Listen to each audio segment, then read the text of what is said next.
বালুচিস্তানের মাটি যেন পাক সেনার বদ্ধভূমি। বালোচদের মারে ভয়ে কাঁপছে পাকিস্তান। গদি টলমল শেহবাজের। 17 জন পাক জওয়ানকে বন্দি করে চরম হুঁশিয়ারি দিল বালুচিস্তানের স্বাধীনতাকামী জনতা। 7 দিনের ডেডলাইন, হয় স্বাধীনতা সংগ্রামীদের মুক্তি, নয়তো পাক সেনার মৃত্যু।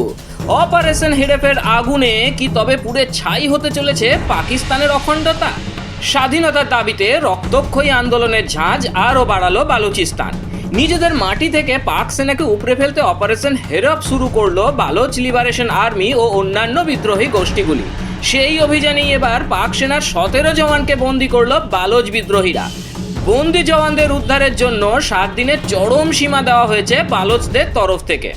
বিএলএর মিডিয়া শাখা হাক্কালের তরফে জানানো হয়েছে, অপারেশন হেরফের অধীনে যোদ্ধারা মোট 17 জন পাক জওয়ানকে বন্দি করেছিল। এদের মধ্যে 10 জন ছিল জাতিগতভাবে বালোচ সম্প্রদায়ের। এই 10 জনকে মুক্তি দেওয়ার পর বর্তমানে 7 জওয়ান বন্দি রয়েছেন। বালোচদের আদালতে তাদের বিরুদ্ধে সাধারণ নাগরিকদের বিরুদ্ধে সামরিক পদক্ষেপ ও গণহত্যার অভিযোগ তোলা হয়েছে। পাশাপাশি পাক সেনার হাতে বন্দি বালোচ যোদ্ধাদের মুক্তির বিনিময়ে এই 7 জনকে মুক্তির প্রস্তাব দিয়েছে বালোচ লিবারেশন আর্মি। 7 দিনের সময়সীমা দিয়ে বলা হয়েছে, যদি পাকিস্তান বন্দি বিনিময় না করে সেক্ষেত্রে এই অপরাধীদের সাজা কার্যকর হবে। বালোচদের প্রস্তাবের পর এখনো পর্যন্ত এই ইস্যুতে মুখ খোলেনি পাকিস্তান সরকার বা সেনা। প্রসঙ্গত উল্লেখ্য, পাকিস্তান থেকে আলাদা হতে চেয়ে দীর্ঘদিন ধরে আন্দোলন করছে বালুচিস্তানের জনগণ। বালুচিস্তানের মুক্তিযুদ্ধ এবার অনেক বেশি সংগঠিত ও পরিকল্পিত অভিযান, যার নাম দেওয়া হয়েছে অপারেশন হেরফ 2। এই হেরফ 2 কি? হেরফ শব্দটি বালুচ ভাষার একটা শব্দ, যার অর্থ কালো ঝড় বা ভয়াবহ ধ্বংসাত্মক ঝড়। এই নামের মাধ্যমেই বোঝানো হচ্ছে একটা শক্তিশালী, ব্যাপক এবং পরিকল্পিত হামলার অভিযান। এই অভিযান শুধু পুলিশ বা সেনার অত্যাচার রুখতে প্রতিরোধ করা নয়, এতে আত্মঘাতী হামলার সঙ্গে সরাসরি যুদ্ধ ঘোষণা করেছেন বালুচিস্তানের মুক্তিকামী মানুষ। পাকিস্তানের একাধিক বড় শহরেও হামলার চেষ্টা করছে তারা।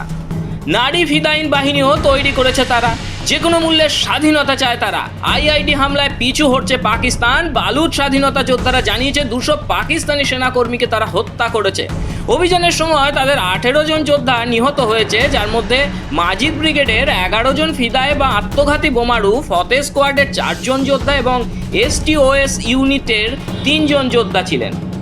1948 সালে জোর করে বালুচিস্তানকে পাকিস্তানের অন্তর্ভুক্ত করা হয়। সে সময় বালুচিস্তান প্রদেশের বেশ কিছু প্রভাবশালী উপজাতি নেতা ছিলেন, যারা তাদের এই প্রদেশকে একটি স্বাধীন রাষ্ট্র হিসেবে চেয়েছিলেন।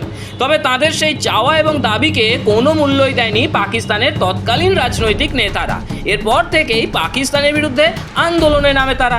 শুরুটা হয়েছিল আজ থেকে ঠিক 26 বছর আগে। পাকিস্তানের এমন বঞ্চনা তখন বিদ্রোহে পরিণত হয় ঠিক 2000 সালে।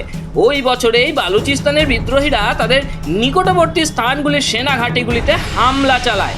এরপর 2006 সালে পাকিস্তানের সেনাবাহিনী বালুচিস্তান উপজাতি গোষ্ঠীর নবাব আকবর বুগদিকে হত্যা করে। এতেই বিদ্রোহের আগুন জ্বলতে শুরু করে। বিদ্রোহ দমনের নামে তারপর থেকেই পাকিস্তানের সেনাবাহিনী শয়ে শয়ে যোদ্ধাকে হত্যা করতে থাকে। সেনাবাহিনীর এমন কর্মকাণ্ডে বালুচিস্তানের মানুষদের ক্ষোভ বাড়তে থাকে। 2026 সালে যা ভয়ঙ্কর জায়গায় পৌঁছেছে। আন্তর্জাতিক ইস্যুতে পরিণত হয়েছে বালুচিস্তান।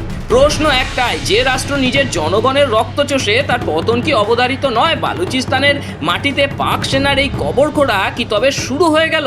পাকিস্তানের এই নজিরবিহীন হার নিয়ে আপনি কি ভাবছেন? ইসলামাবাদ কি এবার মানচিত্র থেকে মুছে যাওয়ার পথে? কমেন্ট করে জানান আপনার মতামত। ব্যুরো রিপোর্ট, মাধ্যম।